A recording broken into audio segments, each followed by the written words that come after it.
नमस्कार दोस्तों, स्वागत है आपका लॉ गुरु में।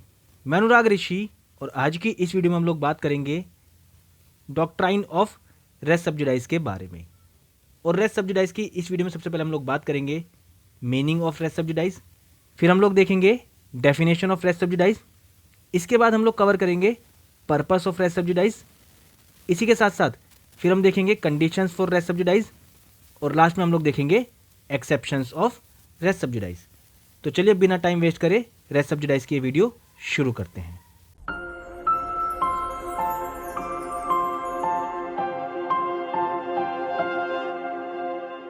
दोस्तों, डॉक्ट्राइन ऑफ रेस सब्जुडाइज की इस वीडियो में सबसे पहले हम लोग बात करेंगे meaning of res sub judice. Res sub judice is a Latin magazine which means under judgement.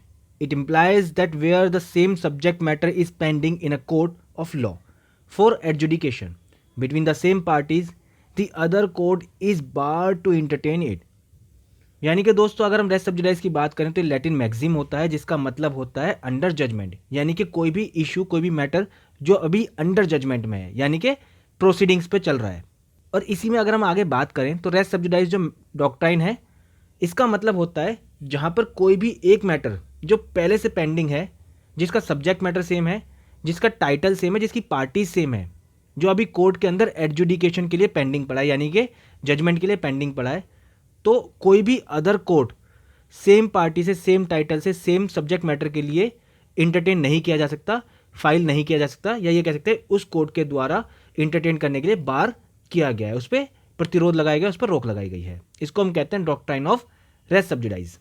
आखिर डॉक्ट्राइन ऑफ रेस सब्जुडाइज का जो प्रोविजन है वो किस सेक्शन में कवर होता है, कहाँ पर इसकी डेफिनेशन दी गई है?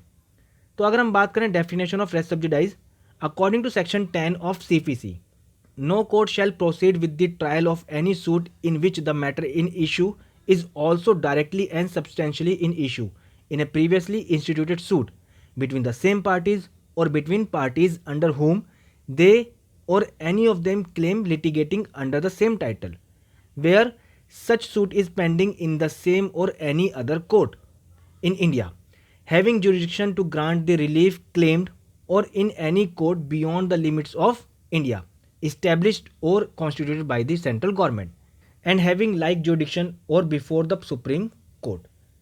यानी कि दोस्तों, सीधे सीधे शब्दों में समझते हैं कि जहाँ पर कोई एक केस पहले से ही किसी कोर्ट के अंडर पेंडिंग है, तो दोस्तों कोर्ट जो है किसी ऐसे मुकदमे की सुनवाई नहीं करेगा जो कि पहले से ही सेम पार्टीज़ के बीच में है, सेम सब्जेक्ट मैटर को लेकर है और सेम टाइटल से है।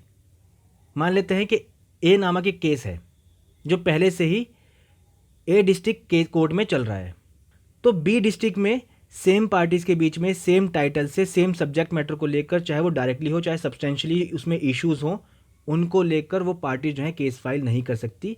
बी नामक जो डिस्ट्रिक्ट का जो कोर्ट है वो उस केस पे सुनवाई नहीं कर सकता। ये बताता है डॉक्ट्राइन ऑफ रेस सब्जुडाइज।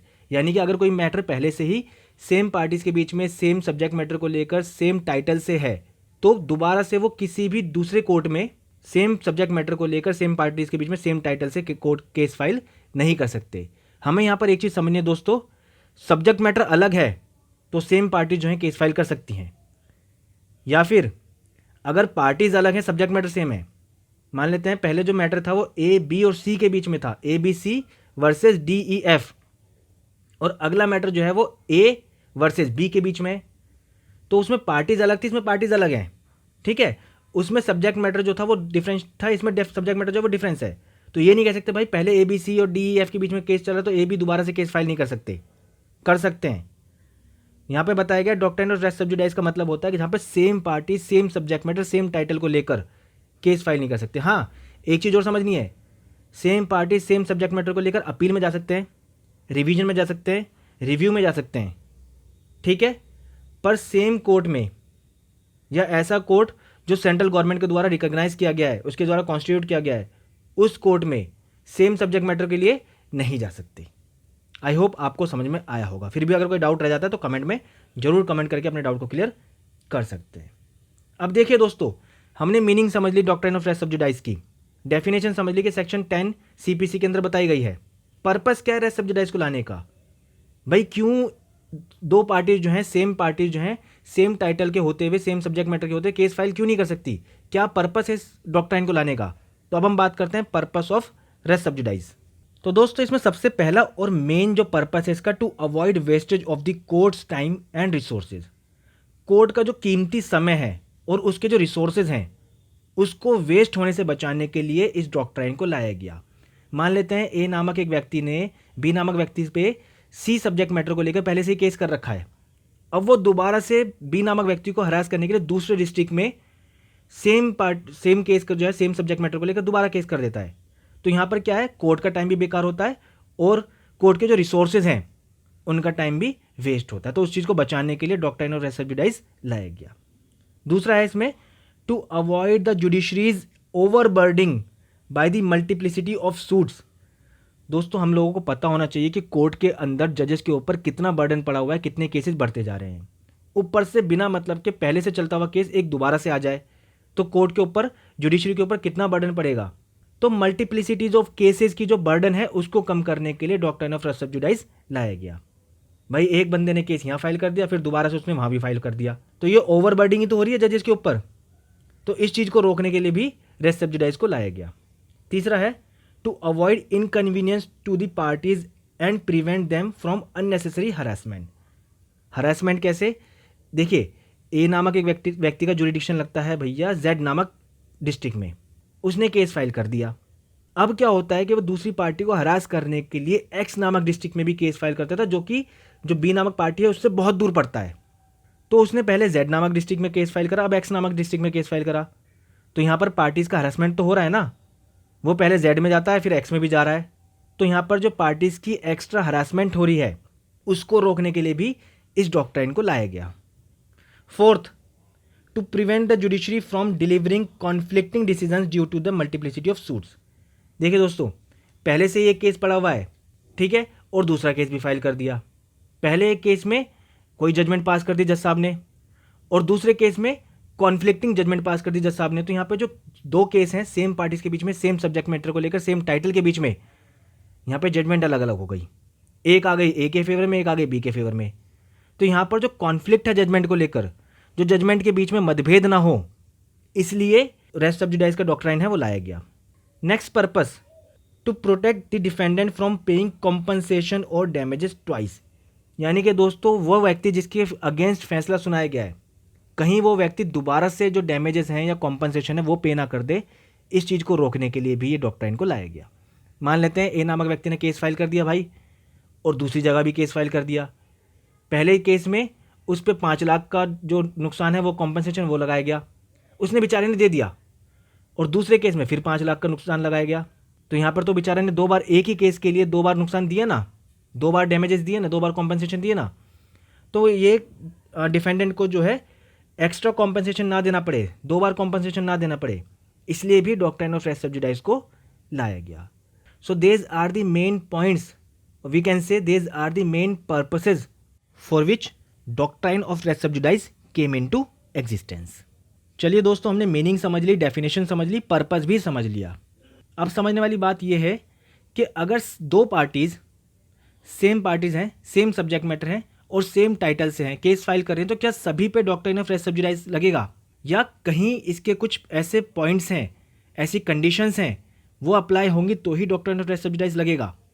तो अब बात करते हैं हम कंडीशंस फॉर रेस सब्जुडाइज, जिसमें हमें ये समझना है कि अगर ये फॉलोइंग कंडीशंस फुलफिल होगी, सेटिस्फाइड होगी, तो ही डॉक्ट्राइन ऑफ रेस सब्जुडाइज लगेगा, नहीं तो नहीं।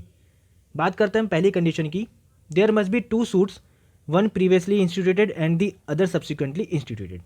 यानी कि दोस्तों डॉक्ट्राइन ऑफ रेस सब्जुडाइज को एप्लीकेबल होने के लिए 2 सूट, 2 केस यानी कि 2 सिविल केस होने जरूरी हैं।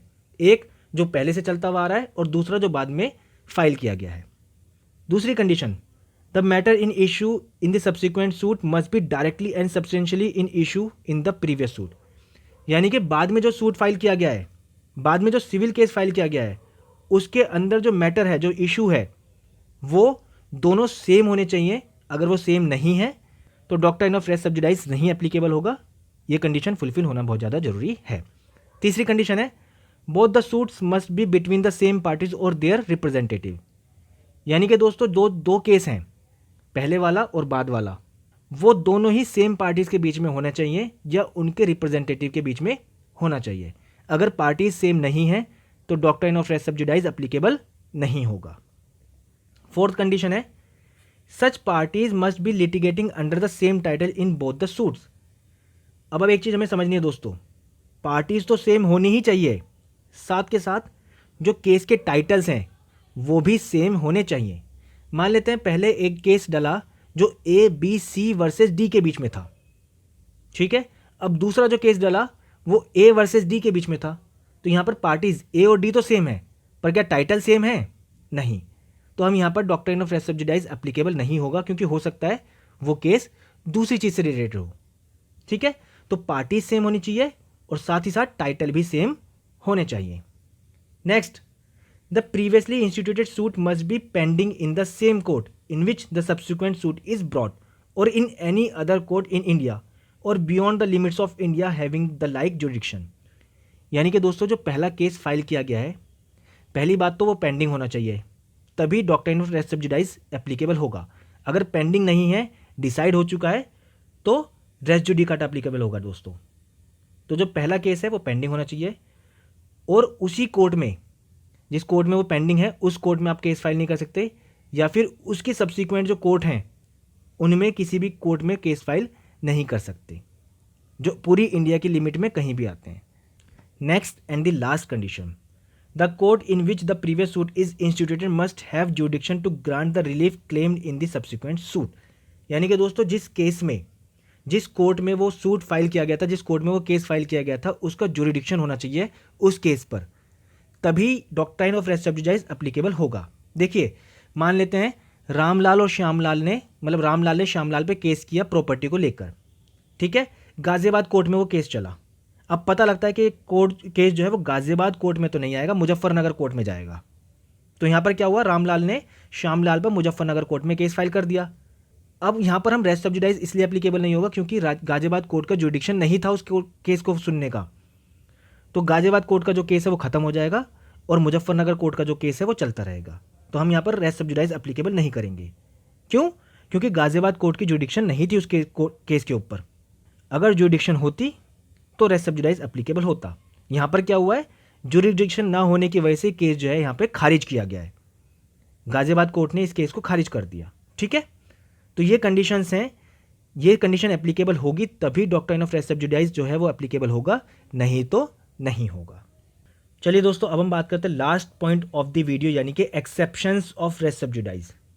पहला एक्सेप्शन है इसमें, when the claims in each suit are unique and distinct from one another. यानी कि दोस्तों जब दो केस फाइल किए गए हैं और दोनों में जो क्लेम है वो अलग अलग है, तो जब क्लेम अलग अलग हो गया यानी कि सब्जेक्ट मैटर अलग अलग हो गया, तो यहाँ पर रेस सब्जुडाइज जो है वो एप्लीकेबल नहीं होगा। दूसरा एक्सेप्शन है इसका, when there are both common and unique issues in the cases the doctrine में नॉट अप्लाई। यानी कि दोस्तों जब दोनों केसेस में कुछ तो इश्यूज जो हैं वो कॉमन हैं और कुछ यूनिक हैं। यूनिक मतलब दोनों में अलग अलग है। देखिए, मान लेते हैं 3 इश्यूज हैं, एक केस में 3 इश्यूज हैं और दूसरे वाले में 5 हैं, 3 पहले वाले और 2 अलग से। तो यहाँ पर कुछ नए इश्यूज आए हैं, कुछ यूनिक इश्यूज आए हैं, कुछ यूनिक मैटर्स आए हैं। तो यहाँ पर जो केस है, जो मैटर है, जो इश्यूज हैं वो अलग अलग हैं, कॉमन भी है और यूनिक भी हैं। तो यहाँ पर डॉक्ट्राइन ऑफ रेस सब्जुडाइज जो एप्लीकेबल नहीं होगा। थर्ड एक्सेप्शन है इसमें, when different issues are involve between the same parties. इसका मतलब दोस्तों जब सेम पार्टीज के बीच में इश्यूज जो हैं वो डिफरेंट हैं, यानी कि सब्जेक्ट मैटर जो हैं वो डिफरेंट हैं, तो भी doctrine of res sub judice applicable नहीं होगा। तो दोस्तों आज की इस वीडियो में बस इतना ही। अपनी अगली वीडियो में हम लोग बात करेंगे differences between res judicata and res sub judice. इस वीडियो के PDF नोट्स का लिंक हमने इस वीडियो के डिस्क्रिप्शन में डाल दिया है, तो आप चाहें तो उस लिंक पर क्लिक करके उन नोट्स को डाउनलोड कर सकते हैं। साथ ही साथ हमने इस वीडियो के डिस्क्रिप्शन में अपनी वेबसाइट का लिंक भी डाल दिया है, जहां पर आप लोग जाकर हमारी सारी वीडियोस के PDF नोट्स वहां से डाउनलोड कर सकते हैं। इसी के साथ साथ अगर आप लोगों को लगता है कि हमारे नोट्स आप लोगों के लिए बेनिफिशियल होते हैं, आप लोगों को सपोर्ट मिलती है, हेल्प मिलती है, और आप लोग हमें फाइनेंशियल सपोर्ट, फाइनेंशियल हेल्प करना चाहते हैं, तो हमने अपनी वेबसाइट पर अपना QR कोड अपलोड कर दिया है। आप उस QR कोड को स्कैन करके जो भी अमाउंट हमें ट्रांसफ़र करना चाहते हैं, ट्रांसफ़र कर सकते हैं। वीडियो अच्छी लगी तो इस वीडियो को लाइक करके अपने दोस्तों तक शेयर करना ना भूलें। साथ ही साथ अगर आप लोगों को कोई भी डाउट है तो फेसबुक पे जाकर, इंस्टाग्राम पे जाकर या व्हाट्सएप पे मैसेज करके भी अपने डाउट को क्लियर कर सकते हैं। इसी के साथ साथ दोस्तों, अगर आप लोगों ने अभी तक हमारे चैनल को सब्सक्राइब नहीं किया है तो चैनल को सब्सक्राइब करके बेल आइकन जरूर दबाएं ताकि कि आपको मिल सके हमारे चैनल से जुड़ी हर अपडेट। धन्यवाद।